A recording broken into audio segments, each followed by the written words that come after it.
Hey, what's up you guys, the Curious Owl here, and today I have my March TBR game.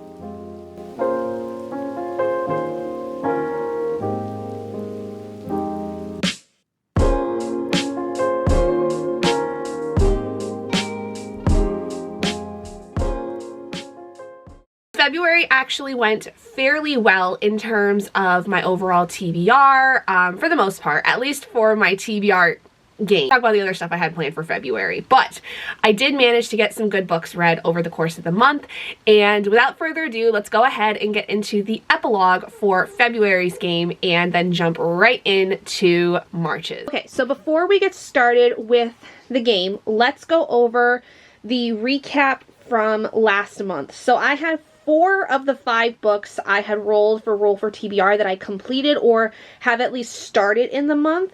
So we're not going to go in any particular order, but I am going to start with the 2 books I'm currently in the middle of and will finish by the end of the day on the 28th. As I am recording this section of the video, it is the 27th, and so I still have a whole day to finish these books, and I definitely will do that. I'm going to finish one tonight because I'm actually doing sprints currently on my Twitch and YouTube channels, and so I will be able to finish one of the books and get through enough of the other one to where on the 28th I'll finish it. But basically, let's get started. So I also have the ability for one of these books to do double damage, and I didn't end up having any books that I thought were super beautiful covers to earn extra XP, which is fine. So the first thing we're going to do is talk about Brigands and Bread Knives by Travis Baldry. This is one I'm currently in the middle of. I have to at least have started the books for them to count towards this. So this was one of my Roll for TBR books for a book with campy vibes. So let's see if I can attack this Copper Wormling. We have to roll a 16 or higher to be able to do so. And that's a 4. So that's a big no on that one. Next, we're going to do The Darkest Minds by Alexandra Bracken. This is a chunkier book than Brigands and Bread Knives.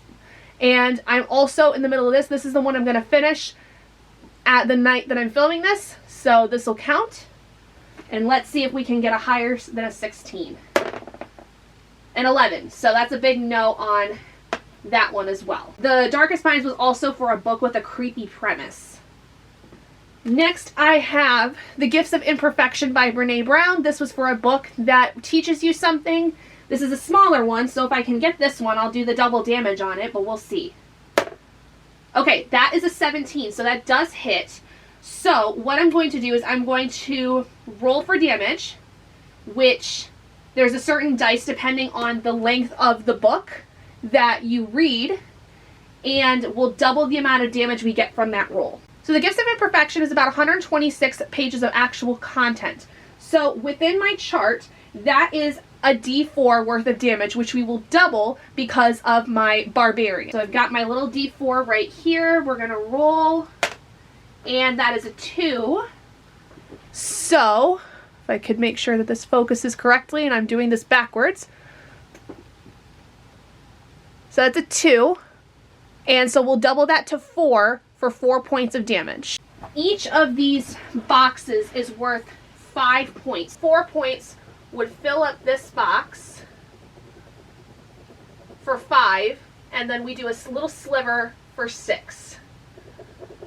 So they are down now to, from 22, they're down to 16 hit points total. Okay, so now we have one more book that we can use for damage, and that is Dungeons and Drama by Christy Boyce. This was for a book that was about the arts. This one deals with a character that is invested in theater. So let's see if we can get damage for this. Okay, this gets us a 16. Sweet. So we hit the AC, which means we get to roll for attack. Now, this book clocked in just under 300 pages, so this one is also going to have a D4, and we will not double it this time because we can only double once with our Barbarian for one book. But we did roll a 4. You know what? I'll take it. I'll take it. I'll take a 4. That's fine by me. That makes me happy. So now this guy's down to 12. We've done some damage. I will take it. So we have officially now cleared out 2 boxes, and our copper wormling is down to 12 hit points. Not too shabby. I am happy with that. I did complete 3 other books in the month, but they are all going to count for experience points as opposed to actually anything else. So I have A Tempest of Tea by Hafsa Faisal, The Perfect Stranger by Megan Miranda, and Case and Calendar's Infinity Alchemist. All of these will add on as extra experience points for my total. So with everything that I read in the course of the month of February, I got an additional 260 experience points, bringing me up to 740. Still a long ways off from reaching level 2, but closer and closer every month. So let's go ahead and get set up for our March TBR game. Okay, so first and foremost, we need to assess who or what kind of character we are going to be playing in this round.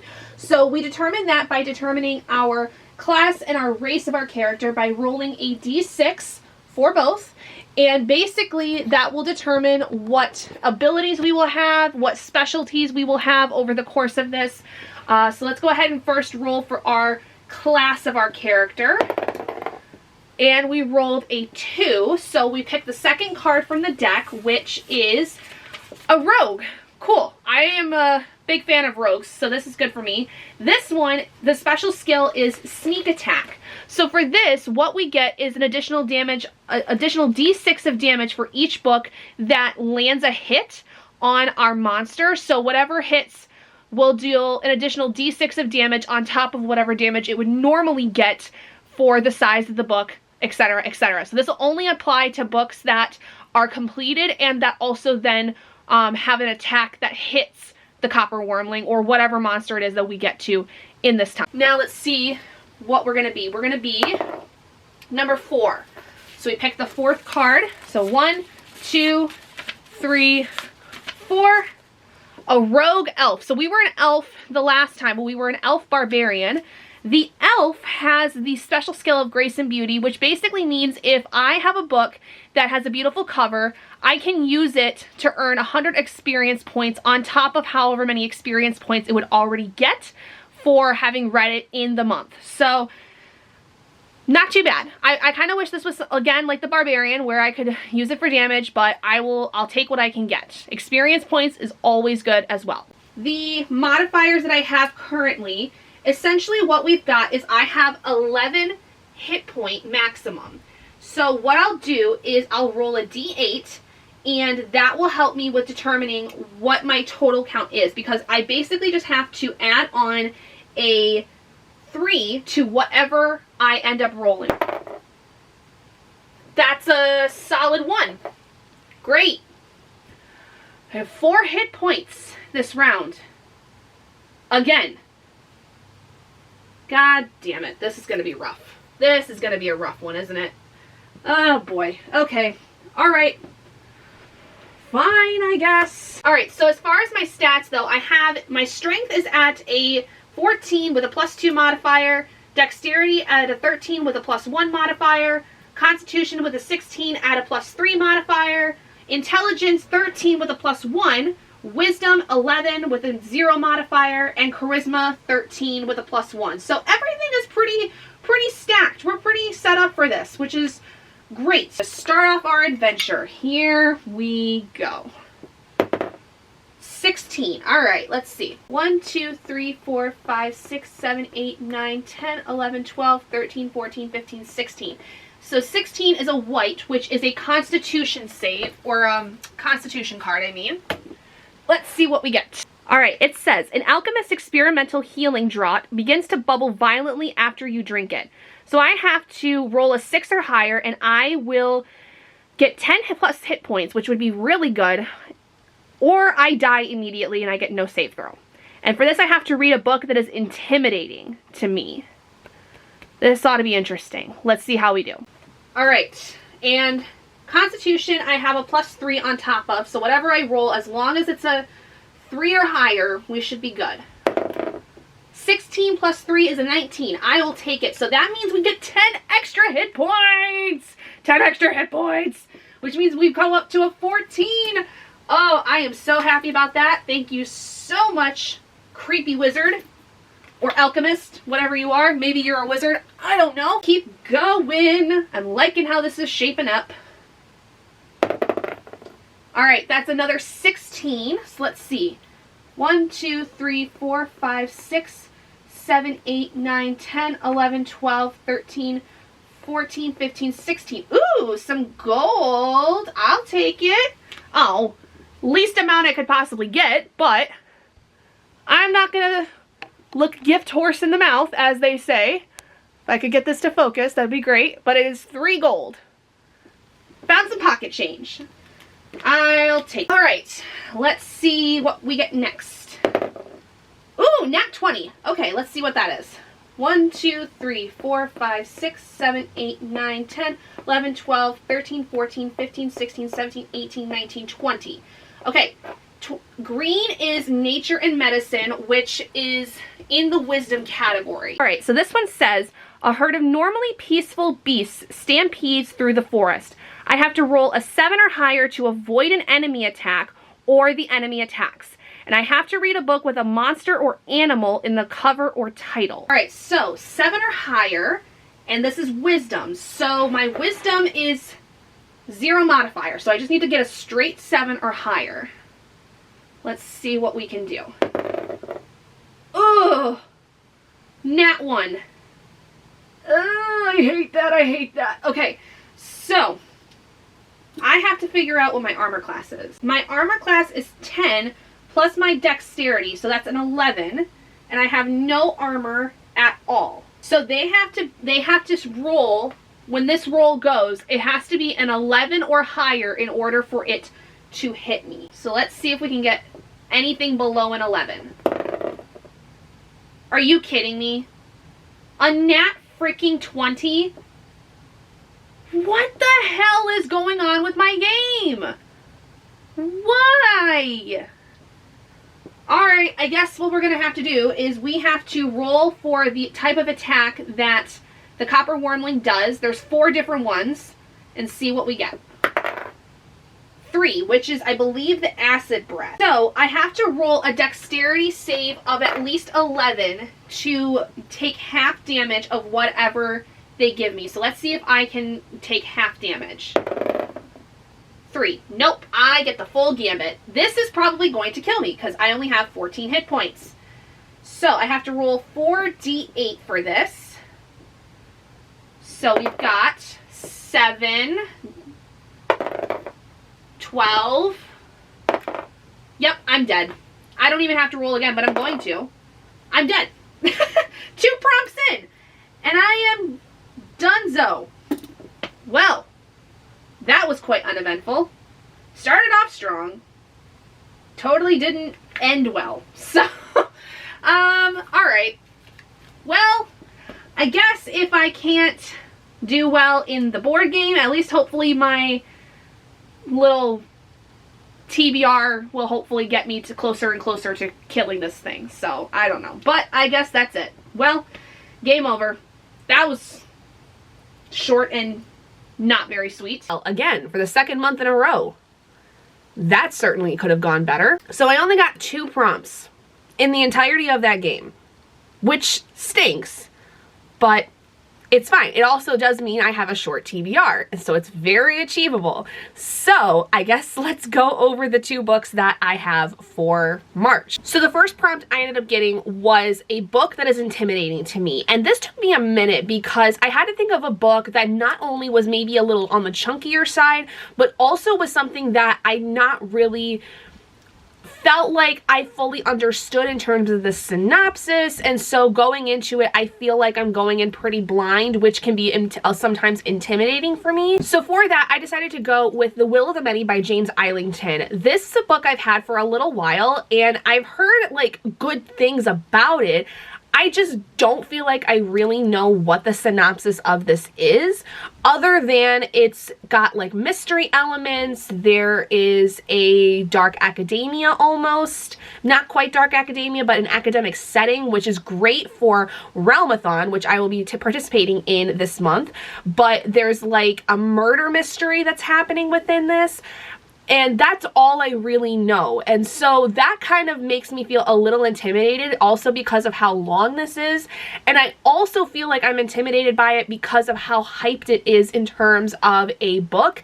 And especially when it comes to like it being a series, that being a hyped series, makes me feel a little intimidated. And I don't really know as to why. That's just how I feel about it. So we're gonna go with this for the intimidating read. And then for a book with a monster or animal on the cover or title, I decided to go with a book that I've been meaning to get back to for a while, and actually was kind of on my TBR for February for other readathons, not for the Roll for TBR game, but that is Eragon by Christopher Paolini. This is a book I read several years ago, and I remember enjoying immensely, and the monster obviously is the dragon on the front of the cover, but I remember liking this a lot, and so I never finished the series. I only read the first book, so I would like to be able to read this and hopefully see if I am interested again in reading the rest of the series, or if it's something I'm not as interested in, because I have heard some people say that when they look back on this one in particular,